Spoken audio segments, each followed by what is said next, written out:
Welcome to Beats and Boots, the podcast where stories from music and subcultures around the world come together. Here, we want to explore the journey of skinheads and skin girls, road boys and road girls, punks, and everyone part of our subcultures. On each episode, we will dive deep into personal stories, how our guests discovered these scenes, faced challenges, found joy, unity, and identity through music. Join us on Beats and Boots, music and subculture stories.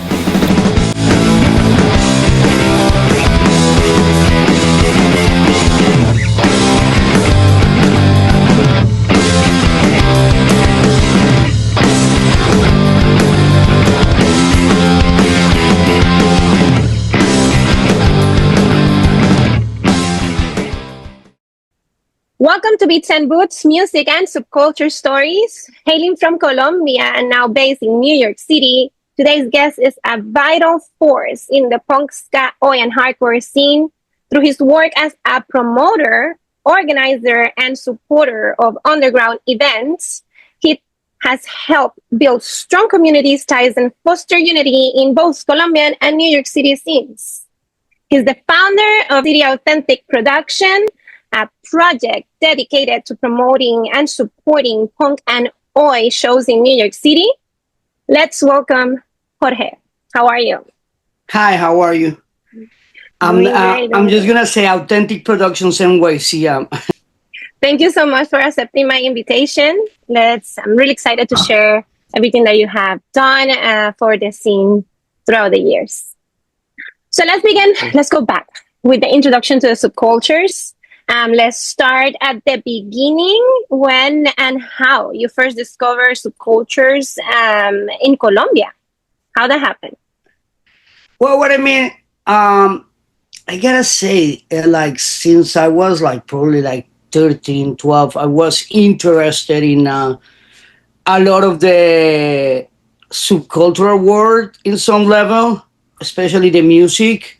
But I used to, I grew up in a neighborhood in hanging out with the guys on the corner and every corner grocery store in Colombia, people call it La Oficina. That is where everyone meets to drink or hang out. And I started hanging out with her, but we were there was a mix. It was from the person that listens to vallenato to the alternative crowd, and there were some skaters. I was listening to rock, basically mostly, and then I found the Clash. I would see the punks on the street. There was a lot of gutter punk, Los Podridos, that you will see in the street in Colombia. But they also sometimes they were hanging out with the people call it hippies, but it was more a street artisans. They weren't peace and love. If you fuck with them, they will fuck you up. Start going more towards the outcast. Those groups are ska became big, or So your exposure to the subcultures before going to the shows was more in the community, looking around and meeting with people. And that was how it was in your community. Well, it was in the street. It was I was a street kid. You know what I mean? Before anything, I was a street kid, and I would be with my neighborhood crew that it was from everyone, but we were we were together a lot, and we would go to other house parties. And that's how I started. And how do you find music in Colombia? Because for us in the late 90s, 2000 in Puerto Rico was hard to find music from outside Puerto Rico bands, right? So how do you find new music where you were? Well, what I mean is, I don't know your age, but in my, I'm 46. Then when we were growing up, rock became really important in Colombia. Mostly Argentinian and Spanish rock. But then I remember in the bus to school, they would put sometimes in the mornings rock radio. And there were bands that gave us a hint because they were related to punk. Bands like Toreros Muertos even if you see like even Soda Stereo, like the early songs like Vitaminas, it was a ska song. Los Hmm. Prisioneros were like Clash influence for from everything. Then we had that coming to us, Charlie Garcia, like a lot of rock and roll that was new wave. The Cure, one of the biggest influences to me, and I think to rock in Spanish ever is The Cure. The Cure was Definitely. huge for us. And I remember like being 13 and I got really deep into The Cure. I remember I used to carry hair gel. My mom would hate it, and I would carry hair gel and then go pull it out of my backpack 2 blocks away from home and do my hair like Robert Smith when I was like 12, 13. But it Yeah. just was like that. But little by little, I I started listening to a lot of ska, a lot of the Clash. Mano Negra was Yeah. huge in Colombia because they Yeah. came, they painted a trend. Mano Negra free show was the first time that it was documented that a big crew of skinheads came to a Oh, well-known wow. show. But it's like skinhead culture in Colombia started early in '89. And what I mean is weird because a lot of people like talk about like how hardcore straight edge came in the '90s. In Colombia, the first skinhead crew had only one idea: animal rights. They were straight edge and vegan. Like in Look at that. '89, like the first, Wow. and from then they divided because they found Mm. from heavy right wing people to heavy left wing people in the same crew. Okay. Okay. And Now, then like to hear about racism and that never applied to me. But I always had that sense of being part of a community really heavily. Then around 1996, the kids of my neighborhood that were younger, they were like 14, 15, they started like a ska band.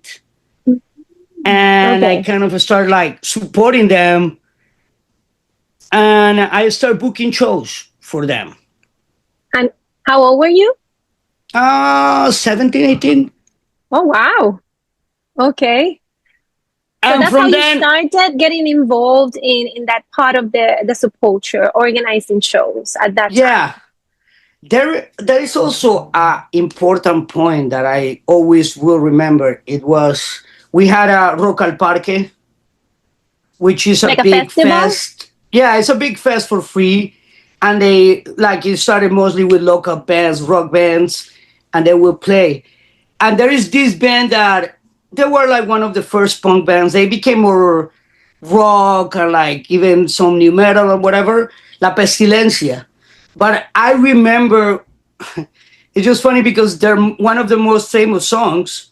Like in the '80s, bands used to cover bands and just put their lyrics because they didn't understood English. Yeah. One of the most famous songs is Fango, which Fango, it's like the music is 100% evil from Four Skins. Like the song is perfectly like if you listen to the whole song, it's evil from Four Skins.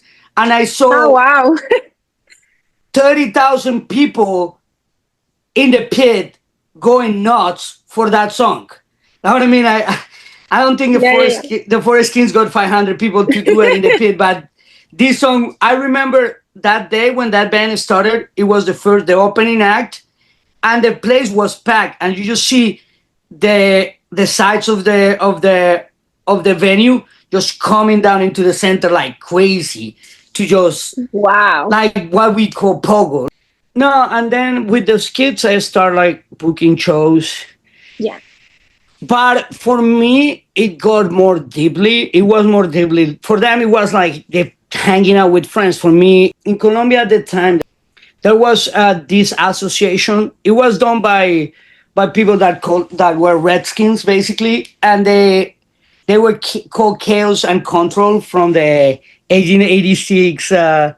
Like the TV show, like they play with that, and they created like a kind of an association of bands, and what they did was kind of cool because they weren't in like they were in the scene, but they weren't they were hanging out in the scene. They weren't pushing anything, but they just were doing like neighborhood work and like in the neighborhood parties in really like difficult neighborhoods. They were bringing oil in a lot of neighborhoods that were troublesome, like heavy, like, Okay. and I what I mean, what that's when I saw the violence towards the youth, towards building something, because they there was facing Mhm. like death squads and shit like that in those neighborhoods, and like it was like trying to get some, like they brought oil bands. I saw there Okay. was I don't know if you know the Sorden Público, Yeah, yeah. but there was an oi band that covered on the Stal Futuro, that is one of the early songs. And Mm-hmm. Horacio and the drummer Danel went to see the in like a really popular neighborhood, went up and sing with them, and like things like that Okay. were being built.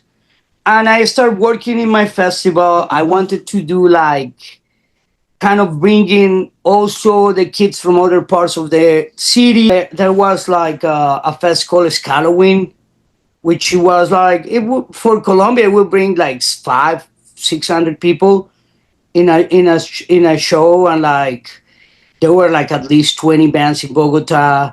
There were bands in Wow. Medellin, but it also things got really like subculturally like kind of violent Okay. for a while, and especially a lot of like it's unfortunately, but especially a lot of skinheads that wanted to gatekeep and like claiming ski music and all this shit.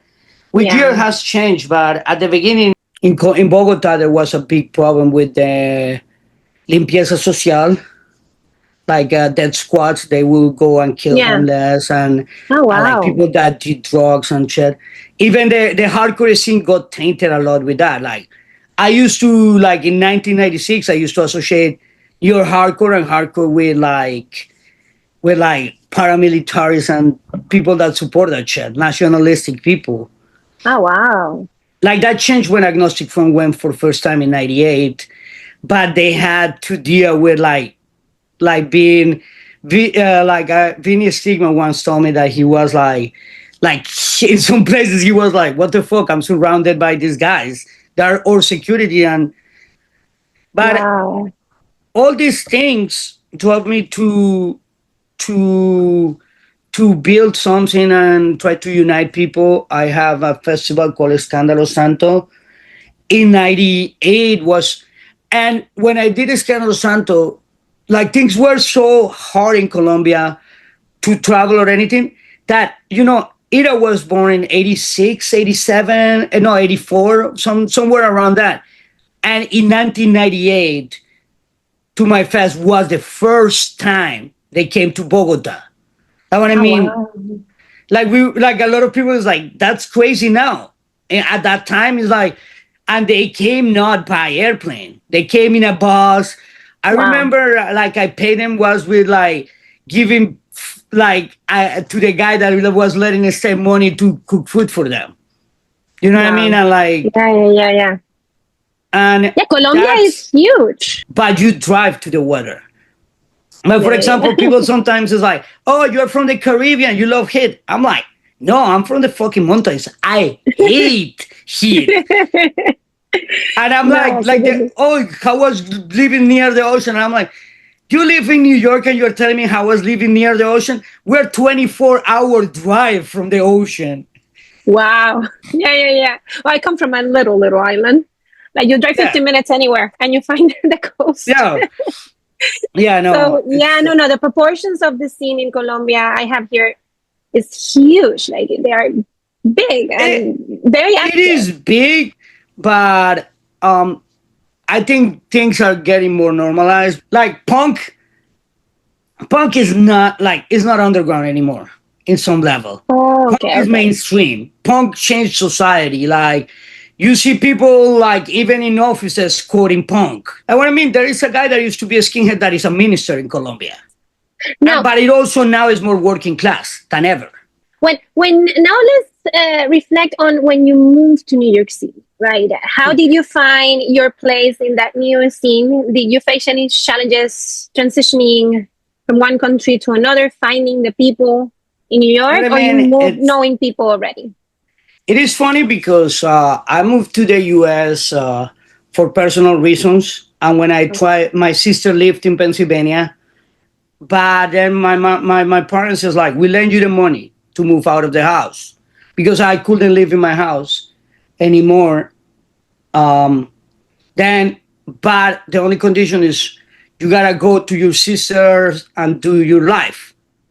And Oh, my I sister see. lived in Pennsylvania, and the thing is, in the group that I was, they were like big into writing letters with people like with some of the Rush International crews, with other ska bands, with others like a lot of connection. Colombia had a big connection with ABC in Rio, New York. Then when I when I realized, I'm like, I look at the map and I'm like, that shit is close to New York. And now I Oh, realize okay. that New York City was always, since a kid, something like I remember I tried Domino's Pizza just because the Teenage Mutant Ninja Turtles. That's that's like all those New York movies always touch me, and I look at memories and I'm like, damn, this is was the place that I was bound to live and to find Okay. my life. And what I mean, I moved and I heard New York, the scene. Then that was just my goal. I went 3 months and I came to New York. I came a couple times on my own before from Pennsylvania, met some people, saw some things. Then I moved in I think in December, yeah, in December 99, because I remember Oh, okay. celebrating the Y2K here, Yeah, that's right.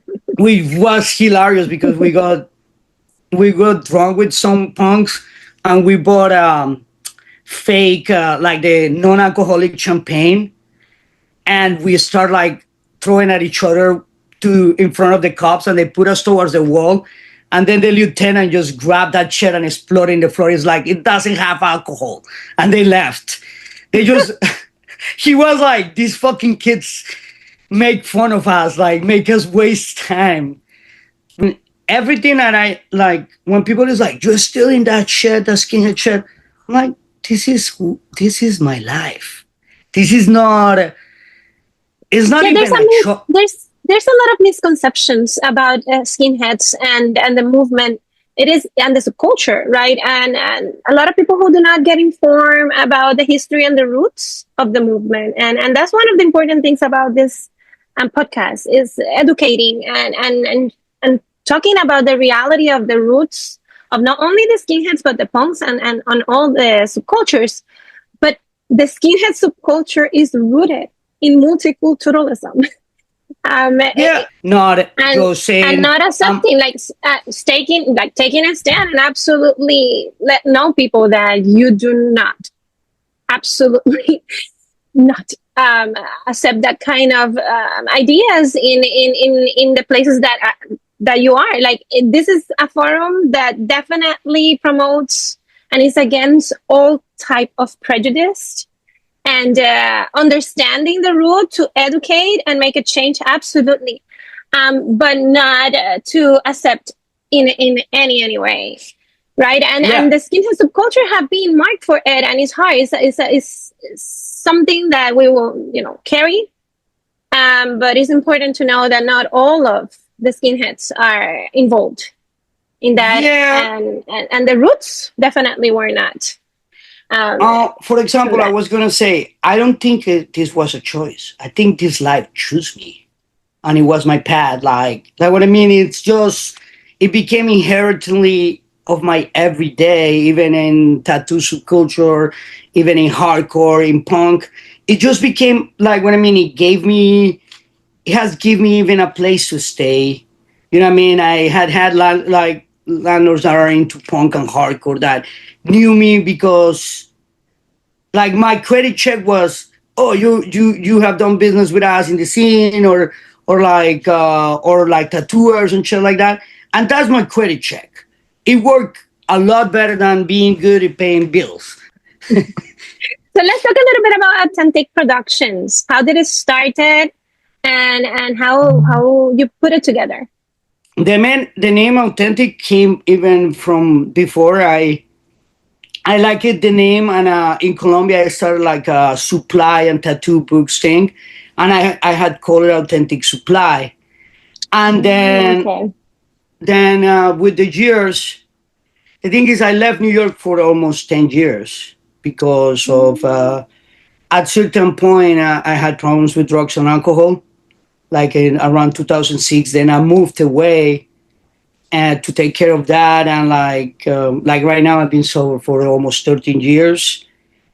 And then when I came back, I had used that authentic thing. And then I look and I'm like, why not Authentic Productions NYC?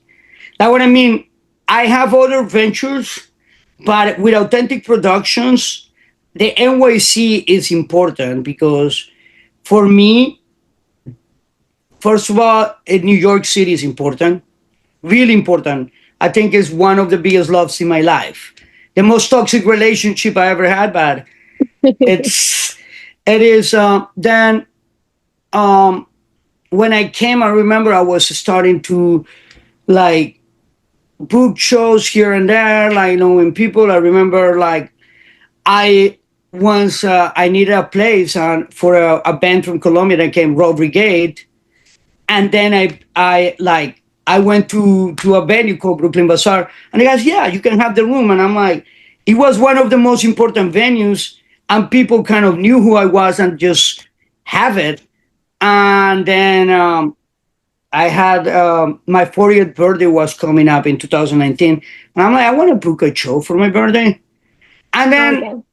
I went and reached Memphis Catholics, and they're like, yeah, easy, like not like they told me the guarantee, blah blah blah. But it was like seamless. I asked the venue, seamless. I asked the press, which for me growing up was important, and the press played there my birthday, and like I asked Carlos and the take play. It just was like so organically that I'm like, shit, this is gonna start going, and I book a couple shows more. And before the pandemic, we were gonna do Ira and also Perkele, but everything went to chat Yeah. with the thing, and it just kind of grew naturally. But booking shows, I've been booking shows forever. Like as I told you, I had a festival in '98 and '99. In 2004, yeah, 2004, we brought Ira for first time Wow. to the United States with a friend, your Chincher, they call him from Medellin, and he came out of drunken asses at 2 a.m. calling Viola drunk, and he's like, "We're gonna bring you to the United States," and he was like, he actually is like, "Yeah, yeah, let me sleep and hang out." Like after the pandemic, I went to Crash Fest, and I went to Crash Fest because of Comintern. I love Wow. Comintern. I have listened to Yeah. Comintern, I think, since the 90s. Like, what I mean, a lot of people are like, what is that? I'm like, that for me, it like if you go up in, the thing is, American punks, I don't think that they don't wanna, is they have so much music and their language that is like, I don't need to translate. But while we didn't have that much music, Yeah. then we had to find, and if we Yeah, we wanted to receive know a the lot from lyrics, Europe. Yeah. if we had to translate from Spanish, from English, why not from French with a dictionary? And then Uh-huh. 20 years later, you find out that your translation was totally off and fucked up. But or you were singing things that don't, words that don't It exist, and was you not. Yeah, I know. Even for and us, we receive a lot of Spanish music and French music in Puerto Rico like that by mail. And that was the way we receive music. And then we receive one copy and we would do like cassettes to share. but Absolutely. That happened Comintern to us. got me, and I start talking with Vought. I want you to come to New York, blah blah blah, and then after like 2 years, we got it. We did it in Wow. 2024 or 23. I think 2023 actually, and it was beautiful, but it was also sad. Like what I mean, it was the last, I think, international little tour that Carl did, Wow. Yeah. and he had like a couple, like he was having already problems with his leg, but they didn't know. And for me, was like I kind of knew because my best friend had died from the same, Ah, wow. like an old guy from the skinhead scene. He sang in a band called the Frighteners. I don't know if you have heard. It's like lovers rock. Is like a Jewish kid that sings like learned to sing with Barrington Levy, then sings reggae like amazing. But he got Wow. his first record and died.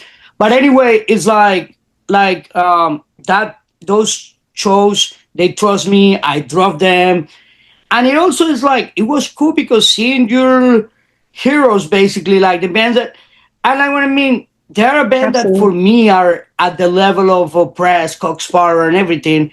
And since there was Absolutely. no more money, they were okay with us sleeping in a sofa. But Wow. seeing someone at that age and with that, and that they play with 1,000 people in Europe or anything, accepting that, yeah, we want to tour the US, we're gonna stay in sofas. Fuck it. Wow. It's nice. It's like Yeah. it gives you a lesson of humility. And then from then, after they trust me, then Claim Choice reached me, other bands reach me, and I start driving 2 tours and booking the tours, and everything has been developing. And later on, with Claim Choice asked me to do their driving, which those kids are my brothers. Like I love them to death, and later on, I got Caleco, which I don't know. It was a huge experience because their Basque bands I know. are more professional in and more. They have access to more things than they are like. They are more anal, and they have also a German manager, which I wasn't expecting to come with them. And like what I mean is quite German. Let's leave it like that. But at the end, it's like I love him too. It's like experiences. But that was, But powerful bands, all of them. yeah, yeah, Amazing. yeah. Caleco is huge in Basque Country, but here, like what I mean, that's also like one thing that is hard for bands to come to the US, because we don't have in the US grants and all that Wow. support. Yes. Yes. And it also is like for a musician, most of the bands have to work and do like there is no way to you dedicate to play punk Yeah. and live, or I like you see. have to so-called sold out, which is not sold out, because who the fuck are we to tell a band you cannot live out of what you love? Mhm. Like, you know what I mean? And they have to do it. And then And I got Crown Court. And with Crown Court, home from was playing the same day, they then reach us and they're like, why don't we unite the shows? And what I mean, that was an experience that I really cherish. I didn't have so much contact with the Crown Court guys, but more with Homefront. Canadians are like just really nice I in know. general. Like some are stoic, but they're nice people. They're in general like really like warming. I have a big rapport with a lot of people from Canada. Like since back in the day, the street troopers and like all the Montreal people have been amazing. That show kind of put me on the map. Like it was funny because people, promoters, and people that I had reached, booking agents before, that Mhm. didn't even answer my calls. All of a sudden, it's like, "Hey, how are you? Nice to meet you." And I'm like, inside of myself, I was like, "Oh God, I have to keep civil, but I want to say fuck you." Like, you know what I mean? It's like Yeah. now that I do something, like, you know what I mean? I just hate that. that vibe, that potential shit, that when you are a normal person, and then when they see you are somebody, which nobody is somebody. We are like fucking the same worms are gonna eat them. And then when you are like in underground, like you're That just is gonna true. be ashes or warm food. After all these amazing shows that you have been working so hard to put together, any standout moment or show that really make you feel this is why I do this? Like truly you feel like, wow, There is a lot of warm moments. Like Come Intersect is one. I imagine. Like doing Ida for first time and seeing like one of the first punk bands Yeah. was when I did my fest in Colombia. It's like I do this because this is my love. I don't care whatever I face it, and it's the same with the big shows. But the biggest one just happened a week and a half ago. That what I mean. Like first of all, the first moment I got the oppressed, like it's been I've been bothered Roddy for like at least 6 years at least, Wow. because for me it was like for me, first of all, a lot of my friends that want to see them couldn't go to Canada or didn't have the money to go to Europe. Yeah. Like what I mean, a lot of like in Americans, immigrants, they couldn't go to somewhere else. And for me, it was important. And it also, like what I mean, the press in New York City as well, it's not existing much anymore, like the Sharp and all that. But it was the place that it born Yeah, and the place absolutely. that Roddy came and got the idea worldwide. I'm like, it has to happen in New York City. Mm. And I worked hard and then I got it. And it's just holy Such an shit. amazing Like, event. but the whole myth of him not coming to the US and people say like when I got it and announced it, I was like, oh, blah blah blah. And like all this shit, like all the odds about it, you know what I mean? And all the myths about the press not being able to come and all that. And doing that and then looking for a support band and Navad comes along. That's Wow. what I mean. And that was another crazy story because I got Navad out of a conversation at a tattoo shop with some kid from Italy that was a guest, like, or he moved to New York to tattoo, and he happened to be the best friend of the son of one of the old, like the Wow. one guy that was a drummer, but he also was part of the original crew that started. Then, and but he wasn't even in the band, but he was close to the band. And I kind of, it was months ago, and I for a while I'm like, eh. And then when I was like trying to find the right opener, the right support, I'm like, let's try it. And I wrote to the guy. That guy, he doesn't play with them, but he made sure to go translate, convince, Wow. like he got me the passports. He made sure that like Steno was having a hard time getting his passport, and he went to the office with Steno, drove him and got it. They got the passport for him. Like everything was like helped, but it came That, out of a conversation in wow. a tattoo shop, like in a stoop in New York, out of the blue, you know. And Amazing. then that for a lot of Americans and a lot of people don't appreciate Navat. For like I think you in Puerto Rico, for anybody of us, Navat is a big deal. Like they both for the punks was a big deal. And then it's a show that even people in the 1980s was like would be like, holy fuck. I know. And then having the support, I always will thank Sylvain from the Brothers because he was big into, hey Roddy, you can trust this guy. Scotty Lyons from the press. I'm putting the press, putting I love Talinator because it's like a band of Portland, like hardcore. Then all the like who pays, that is my partner Mike Hillerson, who does insist on punk, and coming all together and doing this work was amazing. And I had another crazy idea. There is this place called Cinco de Mayo I saw the in New videos. Jersey, So amazing.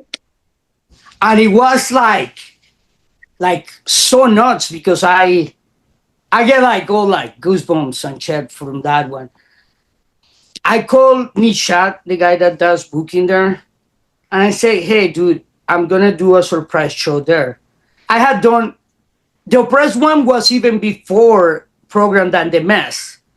Like the Mess one was like out of the blue. I'm like, let's do it there. But the Oppressed Nevada one had been planned from long. But please keep it quiet. Don't say it because I want Pittsburgh and New York to pay for that day, like to cover the expenses of that day.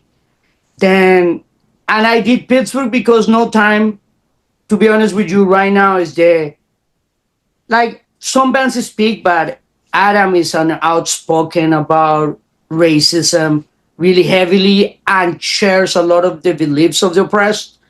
Then and like Navad is also like that. Navad is Steno directs a community center, like kind of like like he's really involved with like the anarchist community and like with building community in Bologna. Then I just thought I'm gonna do Pittsburgh, and it was a big fuck you to the Nazis in some level because people used to Pennsylvania. Like people had this idea in the United States that is full of Nazis. Then we went to the heart of the Appalachia, like in middle of like the Panhandle, like in an area that and say, hey, they are here. They are like what I mean for other like they were like the antithesis of a Screwdriver. They were like the band that is like fuck you, we're gonna stand there. And like it's Oh, that's yes. part of why I did it in Pittsburgh. And Cinco de Mayo was like, dude, these dudes opened the place to hardcore and punks and skins when no venue won them. And it's like you go there and you when they have closed doors, you see the family and they're not into punk or anything. They just open the place and like they hang all the teachers of all the bands around the place Oh, inside.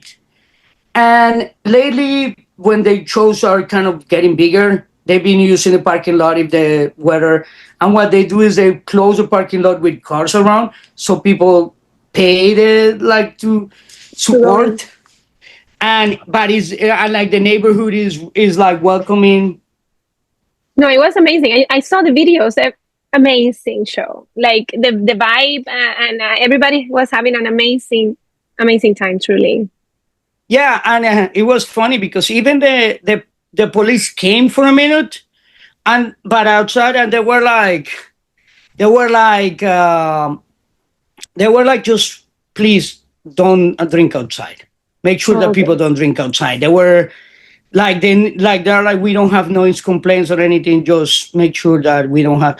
But it was like the community was supportive. It was a like to see people like them that a lot of bands in that level they wanna, oh no, if it's not the venue perfect and everything. No, they were like so happy. You see videos Yeah, of Roddy I like know. even dancing at Nevada and like being and like he Yeah, bringing two little kids to sing a skinhead girl.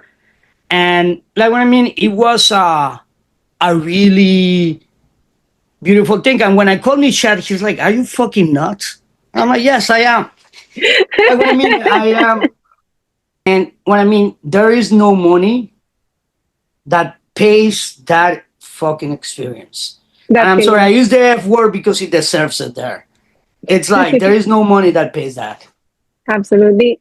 Now, what's next for Authentic Productions? Any shows, events, We are having collaborations?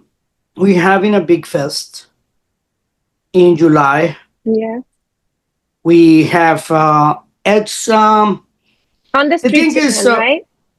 out on the streets again. Again.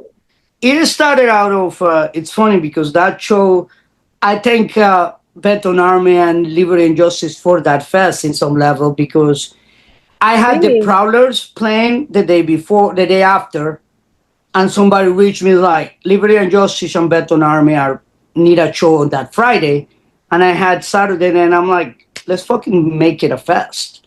It's a 2-day thing, and then we put together a flyer, we put the openers and everything, but and I decided the name And was that's the gonna. first one. You're talking about the first one. Yeah, that's how it started. Then last year Yeah. we had CMI, we had Castillo, we had the press. That grew, and this year I was like talking to Mike, and we wanted to do something big. I decided against having local bands mostly, because I feel like sometimes with fest, the people are like, oh, these bands are gonna play in the fest.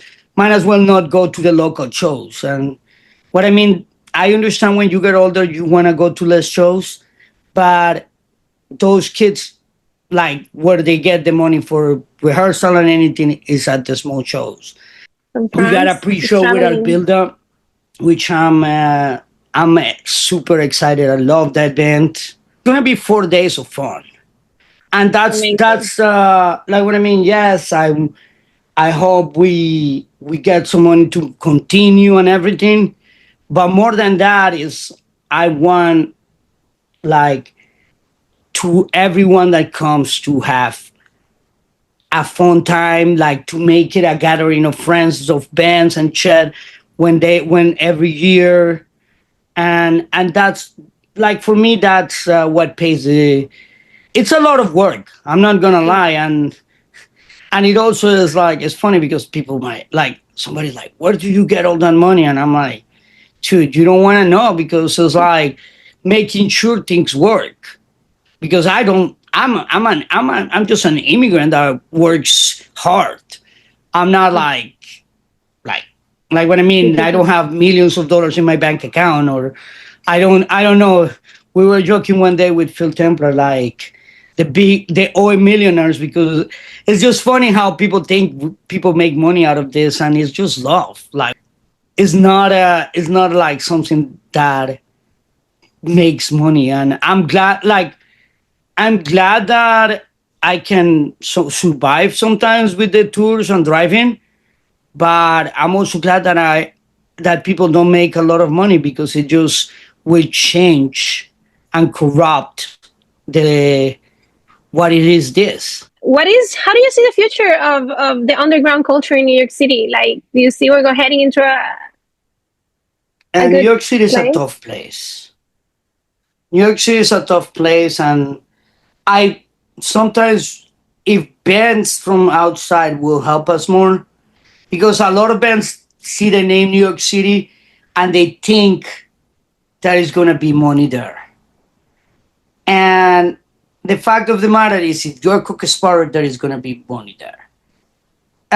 It is hard to bring people out, and if you don't understand, like if you don't understand, and also people come out, don't like what I mean. If you like Cook Sparrow, come for the stress, come for Veneno, come for the 45 adapters, come for the more bands and support. Because a lot of people Absolutely. complain about the kids. And yes, oh, they are softer, whatever you want to say. It's just different generations. You were softer for your dad, shut up. You know what I mean? But it doesn't matter. The kids are who make the scene. And yes, they can say a stupid shit. Hey, didn't you say a stupid shit when you were 14? I said Absolutely. don't chat. But it's just that. It's just, and be open to people. Don't be a dumbass. Don't be an asshole. Just build this, but also stand your ground. If you see people chatting on the scene, and people like, if you like, one of the big things is I seen how people just let it pass with certain types of harassment, or like commentaries, or like what I mean. Hey, if somebody is racist, homophobic, transphobic, it's not about politics. That's not politics. That's just a person. If you don't like something, okay, but you don't have to hate them. Leave them alone and go your fucking way. And I don't want to hear your opinion on that one. Absolutely. You know what I mean? I don't have a space for that. And I'm clear that if some guy gets gets women uncomfortable and I get told, I don't care, they gotta go. Very good. That sometimes it's like he's mentally ill. I'm not a psychiatrist. They can go to the psychiatrist. If that, like, whatever reason, like, there is certain lines and respect that also have awareness of, we have a community full of disabled people and they are not visually disabled that we don't support. We have people dying and everyone writes, oh, if you are alone, call me. And I'm like, I don't know nobody that has the fucking news in their head and he's like, I'm going to call my friend. No, you just call your friend and check on them. Absolutely. Things like that. That's a big part of what I really want is the subculture and the scene to go through. Yeah, and a lot of old friends are dying. And a lot of times people are more worried about, oh, they don't do drugs and alcohol. I don't talk to them. They don't call them, but if people are dying of cancer and all the shit. And it's not to get dark, but if we're a community, we have to be a community not only in the bar, not only in the shows. We have to be a community every fucking where. Thank you. Thank you for sharing that. That's truly the root of what we are intending on this podcast. Absolutely. Thank you so much for joining us today. It was an honor to have this conversation with you. Thank you for everything that you do for the scene. Truly. Thank you everyone for listening. Remember to check out our Spotify playlist featuring Jorge's music recommendations. This was Naya Maggi. Until the next episode of Beats and Boots, Music and Subculture Stories.